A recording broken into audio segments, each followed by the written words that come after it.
Hello friends, ಇವತ್ತಿನ ಸಂಚಿಕೆಯಲ್ಲಿ ಏನಾಯಿತು ಅಂತ ನೋಡ್ಕೊಂಡು ಬರೋಣ ಬನ್ನಿ. ಪದ್ಮಜ ಡೋರ್ನ ಬಡಿತಾರೆ. ರಚನಾ ಯಾಕೆ ಉತ್ತರ ಕೊಡ್ತಿಲ್ಲ, ಹೊರಟೋದ್ಲಾ? ಅಯ್ಯೋ ದೇವ್ರೆ, ಆ ಚೀಟಿನ ಯಾರಾದರೂ ನೋಡಿದ್ರೆ ಅಂತ ಯೋಚನೆ ಮಾಡ್ತಾ ಅಲ್ಲಿಂದ ಹೇಳ್ತಾರೆ. ಈಚೆ ದೇವಿ, ಹೇಗಿದೆ ವಜ್ರೇಶ್ವರಿ ಮೈಗೆ? ಬೆಳಿಗ್ಗೆ ಫೋನ್ ಮಾಡಿದಾಗ ಎಗರಾಡ್ತಿದ್ದೆ, ಏನು ಮಾಡ್ಕೋತೀವಿ ಮಾಡ್ಕೋ ಹೋಗು ಅಂತ ಆವಾಜ್ ಹಾಕಿದೆ. ಮನೆಯವ್ರ ಮುಂದೆ ನೀನು ಮಾಧುರಿನ ಸಾಯಿಸಿದ ವಿಡಿಯೋನ ತೋರಿಸ್ಲಾ? ನಿನ್ನ ಹೆಂಡತಿ ಸಾಯಿಸಿದವ್ರು ಸಿಕ್ಕಿದ್ರೆ ಏನು ಮಾಡ್ತೀಯ ಅಂತ ಸಂಜೀವನ ಕೇಳಿದಾಗ ಅವನು ಏನು ಹೇಳ್ದ ಗೊತ್ತಾ ಅಂತ ಫ್ಲ್ಯಾಶ್ ಬ್ಯಾಕ್ಗೆ ಹೋಗ್ತಾಳೆ ದೇವಿ. ಅವರಿಗೆ ಚಿತ್ರಹಿಂಸೆ ಕೊಟ್ಟು ಕೈಯನ್ನು ಸಪ್ರೇಟಾಗಿ, ಕಾಲನ್ನು ಸಪ್ರೇಟಾಗಿ ಕತ್ತರಿಸಿ, ಕಿವಿನ ಕತ್ತರಿಸಿ, ಕಣ್ಣನ್ನು ಕಿತ್ತು ಹಾಕಿ, ನಾಲ್ಗೆ ಹೊರಗೆಳೆದು ಕೊಯ್ದು ಕೇಳೋಕೆ ಭಯ ಆಗುತ್ತಲ್ವಾ, ಅನುಭವಿಸೋಕೆ ಅಂತಾನೆ ಜೀವ. ನಂತರ ಫ್ಲ್ಯಾಶ್ ಬ್ಯಾಕಿಂದ ಹೊರಗೆ ಬಂದು ತೋರಿಸ್ಲಾ ವಿಡಿಯೋನ ಅಂತಾಳೆ ದೇವಿ. ಬೇಡ ಬೇಡ ಅಂತಾರೆ ವಜ್ರೇಶ್ವರಿ. ಏನೋ ಒಂದು ಗಲಾಟೆ ಎಬ್ಸಿ ನೀನು ನಿನ್ನ ಮಗಳನ್ನ ಇವತ್ತ ಇಲ್ಲಿಂದ ಕರ್ಕೊಂಡು ಹೋಗಬೇಕು, ಅದೇ ನಿನಗೆ ಟಾಸ್ಕ್. ಮಿಸ್ ಆದರೆ ನಿನ್ನಿಷ್ಟ ಅಂತ ದೇವಿ ಹೋಗ್ತಾಳೆ. ಈಚೆ ರಾಣ ಚಿನ್ನದ ಗಣಪತಿನ ತಂದಿಡ್ತಾನೆ. ಜೀವ ಅದನ್ನು ನೋಡ್ತಾನೆ. ಎಲ್ಲರೂ ದೇವ್ರ ಮುಂದೆ ಬರ್ತಾರೆ. ಸಂಜೀವ, ಸಮಯ ಆಗ್ತಿದೆ, ಮೊದಲು ಊಟ ಮುಗಿಸೋಣ, ಆಮೇಲೆ ಕತೆ ಓದಿ ಮಹಾಮಂಗಳಾರತಿ ಮಾಡಿ ಹಬ್ಬ ಮುಗಿಸೋಣ ಅಂತಾರೆ ಈಶ್ವರಚಂದ್ರ. ಸರಿ ಚಿಕ್ಕಪ್ಪ ಅಂತಾನೆ ಸಂಜೀವ. ನಂತರ ಎಲ್ಲರೂ ಊಟಕ್ಕೆ ಕೂತ್ಕೋತಾರೆ. ರಚನಾ ಬಡಿಸ್ತಾಳೆ. ರಚ್ಚು, ನೀನು ಕೂತ್ಕೋ, ಎಲ್ಲರೂ ಒಟ್ಟಿಗೆ ಊಟ ಮಾಡೋಣ ಅಂತಾನೆ ಜೀವ. ಹೌದು ಕಂದ, ನೀನು ಕೂತ್ಕೋ, ನಾನು ಬಡಿಸ್ತೀನಿ ಅಂತಾಳೆ ಆರತಿ. ಆಗ ರಚನಾ ಸನ್ನೆ ಮಾಡ್ತಾಳೆ. ಅಯ್ಯೋ ಜೀವ, ಅವರಿಗೆ ಪ್ರಸಾದ ತಿನ್ನಿಸಿದ್ರೆ ಮಾತ್ರ ತಾನೇ ವ್ರತ ಮುಗಿಯೋದು ಅಂತಾನೆ ಬಾಲ.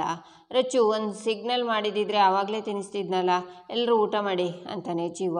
ಆಗ ದೇವಿ ಅಡುಗೆಗೆ ಉಪ್ಪು ಹಾಕಿದ್ದನ್ನು ನೆನಪು ಮಾಡಿಕೊಂಡು ನೋಡ್ತಿರ್ತಾಳೆ. ಈಶ್ವರಚಂದ್ರ ಊಟ ಮಾಡ್ತಾ ಅಡುಗೆ ಸೂಪರ್ ಆಗಿದೆ ಅಂತಾರೆ. ಏನು ಹೇಳಿ, ನಮ್ಮ ಸಂಜೀವನ ಕೈ ರುಚಿನೇ ರುಚಿ ಅಂತಾರೆ ಭಾಮಿನಿ. ದೇವಿ ಮೇಲಿಂದ ಮೇಲೆ ಬಾಯಿಗೆ ಹಾಕ್ತಾ ಅಡುಗೆಗೆ ಅಷ್ಟೊಂದು ಉಪ್ಪು ಸುರ್ತಿದ್ನಲ್ಲ, ಆದರೂ ರುಚಿಯಾಗಿದೆ ಹೇಗೆ ಅಂತ ಯೋಚನೆ ಮಾಡ್ತಾ ವಜ್ರೇಶ್ವರಿ ಹತ್ರ ಚೆನ್ನಾಗಿ ಊಟ ಮಾಡಿ ಶಕ್ತಿ ಬರ್ಸ್ಕೊಂಡು ಜೋರಾಗಿ ಕಿರಿಕ್ ಮಾಡಬೇಕು. ನಿನಗೆ ಬೇರೆ ಆಪ್ಷನ್ ಇಲ್ಲ ವಜ್ರೇಶ್ವರಿ. ಒಂದೇ ಜಗಳ ಮಾಡಿ ರಚನನ ವಾಪಸ್ ಕರ್ಕೊಂಡು ಹೋಗು, ಇಲ್ಲ ಅಂದರೆ ನೀನು ಸಂಜೀವನ ಕೈಯಲ್ಲಿ ಸಾಯೋದಕ್ಕೋ ಅಥವಾ ಜೈಲಿಗೆ ಹೋಗೋದಕ್ಕೋ ಇವೆರಡರಲ್ಲಿ ಒಂದಕ್ಕೆ ರೆಡಿಯಾಗಿರು ಅಂತಾಳೆ ದೇವಿ. ಈಚೆ ಊಟ ಆದಮೇಲೆ ಎಲ್ಲರೂ ದೇವ್ರ ಮುಂದೆ ಬರ್ತಾರೆ. ರಚನಾ ಗಣೇಶಂಗೆ ಮಂಗಳಾರತಿನ ಮಾಡಿಬಿಡು, ಕತೆ ಓದಿ ಪೂಜೆ ಮುಗಿಸೋಣ ಅಂತ ನೋಡ್ತಾ, ಅರೆ ಇಲ್ಲಿಟ್ಟು ಚಿನ್ನದ ಗಣೇಶನ ವಿಗ್ರಹ ಎಲ್ಲೋಯ್ತು ಅಂತಾರೆ ಕನಕಾಂಬರಿ. ಎಲ್ಲರೂ ಶಾಕ್ನಿಂದ ನೋಡ್ತಾರೆ. ಅಲ್ಲೇ ಇದು ವಿಗ್ರಹ ಇಟ್ಟು ಜಾಗದಿಂದ ಹೇಗೆ ಮಾಯ ಆಗೋಕ್ಕೆ ಸಾಧ್ಯ ಅಂತಾರೆ ಈಶ್ವರಚಂದ್ರ.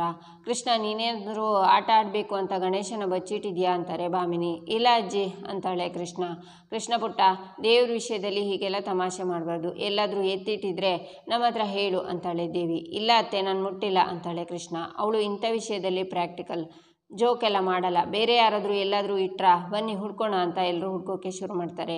ಆಗ ರಾಣ ಈಚೆ ಬಂದು ತನ್ನ ಜೇಬಲ್ಲಿರೋ ಗಣೇಶನ ವಿಗ್ರಹನ ಒಂದು ಕಡೆ ಇಟ್ಟು ಅಲ್ಲೇ ಅಡುಗೆ ಕೂತ್ಕೋತಾನೆ.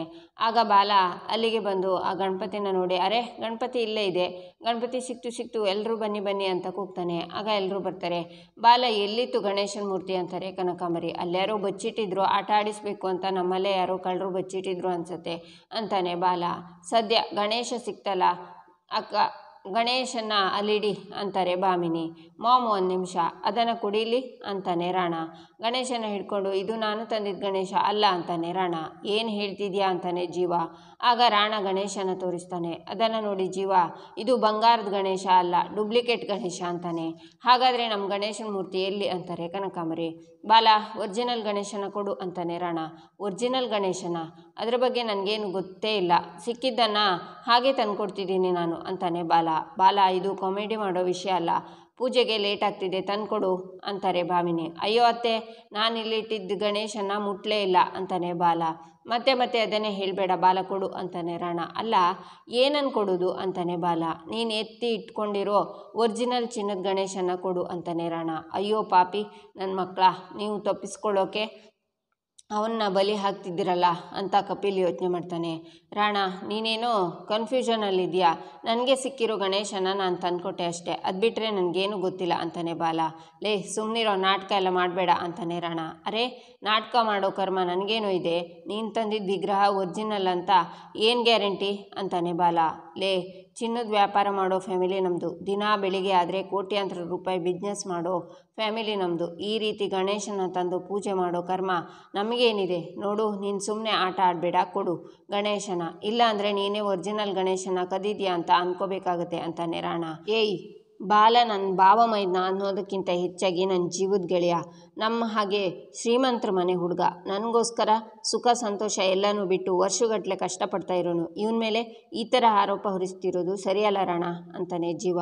ಹಬ್ಬದ ಟೈಮಲ್ಲಿ ನೀವಿಬ್ಬರು ಅಣ್ಣ ತಮ್ಮ ಯಾಕೆ ಜಗಳ ಆಡ್ಕೋತಿದ್ದೀರಾ? ಈಗ ಪ್ರಶ್ನೆ ಇರೋದು ಚಿನ್ನದ ಗಣೇಶ ಎಲ್ಲಿ ಅಂತಾರೆ ಕನಕಾಂಬರಿ. ಮನೇಲಿ ನಾವು ನಮ್ಮವರು ಬಿಟ್ಟು ಹೊರಗಿನವ್ರು ಯಾರೂ ಇಲ್ಲ. ಹಾಗಿದ್ಮೇಲೆ ಗಣೇಶ ಮಾಯ ಆಗೋಕೆ ಹೇಗೆ ಸಾಧ್ಯ ಅಂತಾರೆ ಈಶ್ವರ್ಚಂದ್ರ. ಆಗ ರಚನಾ ಪ್ರಸಾದನ ತಂದು ಜೀವನ ಕೈಗೆ ಕೊಡ್ತಾಳೆ. ಜೀವ ರಚನಾಗೆ ಪ್ರಸಾದನ ತಿನ್ನಿಸ್ತಾನೆ. ರಚನಾ ಪ್ರಸಾದ ತಿಂದು ಯಾಕೆ ಎಲ್ಲರೂ ಗಲಾಟೆ ಮಾಡ್ತಿದ್ದೀರಾ? ಗಣೇಶ ಇಲ್ಲೇ ಇದ್ದಾನೆ ಅಂತ ದೇವ್ರ ಮುಂದಿರೋ ಗಣೇಶನ ತೋರಿಸ್ತಾಳೆ. ಎಲ್ಲರೂ ಶಾಕ್ನಿಂದ ನೋಡ್ತಾರೆ. ಗಣೇಶ ಕಾಣ್ತಿಲ್ಲ ಅಂತ ಗಲಾಟೆ ಆದಾಗ ರಚನಾ ಈಚೆ ಬಂದು ಚಿನ್ನದ ಗಣೇಶ ಕಾಣ್ತಿಲ್ಲ ಅಂತ ಅದನ್ನೇ ಇಟ್ಕೊಂಡು ಈ ಮನೆಯವರು ಅದೇನು ಗಲಾಟೆ ಮಾಡ್ತಾರೋ ಅಂತ ಭಯ ಆಗ್ತಿದೆ. ಪರಿಹಾರ ಆಗಿ ಏನು ಮಾಡೋದು ಅಂತ ಅತ್ತೆನೇ ಕೇಳ್ತೀನಿ ಅಂತ ಅವ್ರ ರೂಮ್ ಹತ್ರ ಬಂದು ಬಿದ್ದಿರೋ ಚೀಟಿನ ಎತ್ಕೊಂಡು ಓದ್ತಾಳೆ. ಇವತ್ತು ಯಾಕೆ ನೀನು ನನ್ನ ಜೊತೆ ನೇರವಾಗಿ ಮಾತಾಡ್ತಿಲ್ಲ? ನಿನ್ನ ಮಾವನವ್ರು ಇದ್ದಾಗ ನಾನು ಚಿನ್ನದ ಗಣೇಶನ ಇಟ್ಟು ಪೂಜೆ ಮಾಡ್ತಿದ್ದೆ. ನಾನು ನಿನಗೆ ಅದನ್ನು ಕೊಡ್ತೀನಿ. ನನ್ನ ಬದಲಿಗೆ ಈ ಸಲ ನೀನು ಪೂಜೆನ ಮಾಡು ಅಂತ ಓದಿ ಅತ್ತೆ ಗಣೇಶನ ಕೊಡಿ ನಾನು ಪೂಜೆ ಮಾಡ್ತೀನಿ ಅಂತ ಡೋರ್ನ ಬಡ್ದು ಅವ್ರು ಬಂದು ಡೋರ್ ಬಡ್ದ ನಂತರ ಚೀಟಿನ ರೂಮಿಗೆ ಹಾಕ್ತಾಳೆ. ಆಗ ಪದ್ಮಜ ಚೀಟಿನ ತೆಗೆದು ಅತ್ತೆ ಗಣೇಶನ ಕೊಡಿ ನಾನು ಪೂಜೆ ಮಾಡ್ತೀನಿ ಅಂತ ಓದಿ ಗಣೇಶನ ತಂದು ಅದಕ್ಕೆ ನಮಸ್ಕಾರ ಮಾಡಿ ಅದನ್ನು ರಚನಾಗೆ ಕೊಡ್ತಾರೆ. ರಚನಾ ಅದನ್ನು ತಗೊಂಡು ಕೈ ಮುಗಿದು ಎಲ್ಲ ವಿಘ್ನಗಳನ್ನು ದೂರ ಮಾಡೋದಕ್ಕೆ ನಿಮ್ಮನ್ನು ವಿಘ್ನನಾಶಕ ಅಂತ ಕರೆಯೋದು. ನಿನ್ನ ದಯೆ ಹೀಗೆ ಇರಲಿ ಗಣೇಶ ನನ್ನ ಮೇಲೆ ಅಂತ ರಚನಾ ಅಲ್ಲಿಂದ ವಾಪಸ್ ಬಂದು ಗಣೇಶನ ಮಂಟಪದಲ್ಲಿ ಇಟ್ಟು ಹೂ ಮುಚ್ಚಿ ಹೋಗಿರ್ತಾಳೆ. ಅಲ್ಲಿ ನೋಡಿ ಅಂತಾರೆ ಈಶ್ವರ್ಚಂದ್ರ. ಹೌದು ರೀ, ಹೂ ಕವರ್ ಆಗಿರೋದ್ರಿಂದ ನಮಗೆ ಗಣೇಶ ಕಾಣಿಸ್ಲಿಲ್ಲ ಅಂತಾರೆ ಭಾಮಿನಿ. ಇವಾಗ ಏನು ಹೇಳ್ತೀಯಾ? ಹಿಂದೆ ಮುಂದೆ ನೋಡದೆ ಯಾರ ಮುಂದೆನೋ ಆರೋಪ ಮಾಡೋಕೆ ಹೋಗಬೇಡ. ಹಾಗೆ ನೋಡೋಕೆ ಹೋದರೆ ನೀನು ಎಷ್ಟು ಒಳ್ಳೆಯವನು ಅಂತ ನನಗೆ ಗೊತ್ತಿದೆ ಅಂತಾನೆ ಜೀವ. ವಾಟ್ ಡು ಯು ಮೀನ್ ಅಂತಾನೆ ರಾಣ. ಸರಿ ನೀನು ಈ ಕಡೆಗೆ ಬಾ, ರಚನಾ ಗಣೇಶನ ಅಲ್ಲಿಡಮ್ಮ ಅಂತಾರೆ ಈಶ್ವರ್ಚಂದ್ರ. ಆಗ ರಚನಾ ಗಣೇಶನ ಇಟ್ಟು ಅದಕ್ಕೆ ಹೂ ಇಟ್ಟು ಪೂಜೆ ಮಾಡ್ತಾಳೆ. ಎಲ್ಲರೂ ಕೂತ್ಕೊಳ್ಳಿ ಕತೆ ಓದ್ತೀನಿ ಅಂತ ಈಶ್ವರ್ಚಂದ್ರ ಕತೆ ಓದೋಕ್ಕೆ ಶುರು ಮಾಡ್ತಾರೆ. ಅಲ್ಲ, ನಮ್ಮನೆ ಥರದ್ದೇ ಚಿನ್ನದ ಗಣೇಶನ ಈ ರಚನಾ ಹೇಗೆ ತಂದಿಟ್ಲು ಅಂತ ಯೋಚನೆ ಮಾಡ್ತಾನೆ ರಾಣ. ಪದ್ಮಜ ದೊಡ್ಡಮ್ಮನ ಹತ್ರ ಈ ಥರ ಗಣೇಶ ಏನಾದರೂ ಇತ್ತಾ? ಇವಳು ಹೋಗಿ ತಗೊಂಡು ಬಂದ್ಲಾ? ಬಾಗಿಲನ್ನು ನಾವು ಲಾಕ್ ಮಾಡ್ಕೊಂಡು ಬಂದಿದ್ದೀವಲ್ಲ, ಮತ್ತೆ ಹೇಗೆ ತರೋಕ್ಕೆ ಸಾಧ್ಯ? ಇಷ್ಟಕ್ಕೂ ದೊಡ್ಡಮ್ಮಗೆ ಇವಳನ್ನು ಕಂಡ್ರೆ ಆಗಲ್ವಲ್ಲ, ಮತ್ತೆ ಹೇಗೆ ಅಂತ ದೇವಿ ಯೋಚನೆ ಮಾಡ್ತಾಳೆ. ಗಿಣಿ ಹೇಳ್ದಂಗೆ ದೇವರಿದ್ದಾನೆ, ಅದಕ್ಕೆ ನೋಡು ಬಾಲನ ಕಾಪಾಡಿಬಿಟ್ಟ. ಇದೇ ಥರ ಆ ಇನ್ಕಮ್ ಟ್ಯಾಕ್ಸ್ನವರಿಂದ ನನ್ನನ್ನು ಕಾಪಾಡಿಬಿಡಪ್ಪ ಅಂತ ಯೋಚನೆ ಮಾಡ್ತಾ ದೇವರಿಗೆ ಕೈ ಮುಗಿತಾನೆ ಕಪಿಲ್. ಈಚೆ ದೇವಿ ವಜ್ರೇಶ್ವರಿ ಹತ್ರ ಬಂದು ಕೂತ್ಕೊಂಡು ಪೂಜೆ ಮುಗಿದ ತಕ್ಷಣ ನೀನೇನೋ ವಿಷಯ ತೆಗೆದು ಸಂಜೀವನ ಮೇಲೆ ಗಲಾಟೆ ಸ್ಟಾರ್ಟ್ ಮಾಡಬೇಕು. ಯಾವ ಮಟ್ಟಕ್ಕೆ ಅಂದರೆ ಕೋಪ ಬಂದು ಸಂಜೀವ ನಿನ್ನ ಕೆನ್ನೆ ಮೇಲೆ ರಪ್ ಅಂತ ಹೊಡಿಬೇಕು, ಆ ಮಟ್ಟಕ್ಕೆ. ಅದನ್ನು ನೋಡಿ ರಚನಾ ಟೆನ್ಷನ್ ಆಗಿ ಜೀವನ ಬೈಬೇಕು. ಇಲ್ಲ ಅಂದರೆ ವಿಡಿಯೋನ ಎಲ್ಲರ ಮುಂದೆನೂ ಪ್ಲೇ ಮಾಡ್ತೀನಿ, ಯೋಚನೆ ಮಾಡು. ಗಲಾಟೆ ಮಾಡ್ತೀಯಾ ಅಂತಾಳೆ ದೇವಿ. ಹ್ಞೂ ಅಂತ ವಜ್ರೇಶ್ವರಿ ತಲೆ ಅಲ್ಲಾಡಿಸ್ತಾರೆ.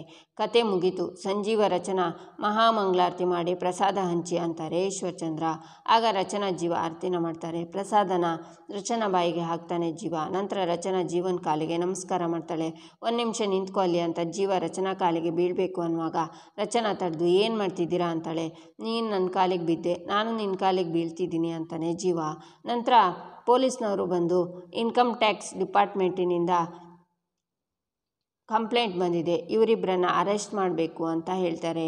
ಇಲ್ಲಿಗೆ ಈ ಸಂಚಿಕೆ ಮುಕ್ತಾಯವಾಗುತ್ತೆ. ಮುಂದಿನ ಸಂಚಿಕೆಗಾಗಿ ನಮ್ಮ ಚಾನಲನ್ನು ನೋಡಿ ಸಬ್ಸ್ಕ್ರೈಬ್ ಮಾಡಿ, ಲೈಕ್ ಮಾಡಿ, ಶೇರ್ ಮಾಡೋದನ್ನು ಮರಿಬೇಡಿ.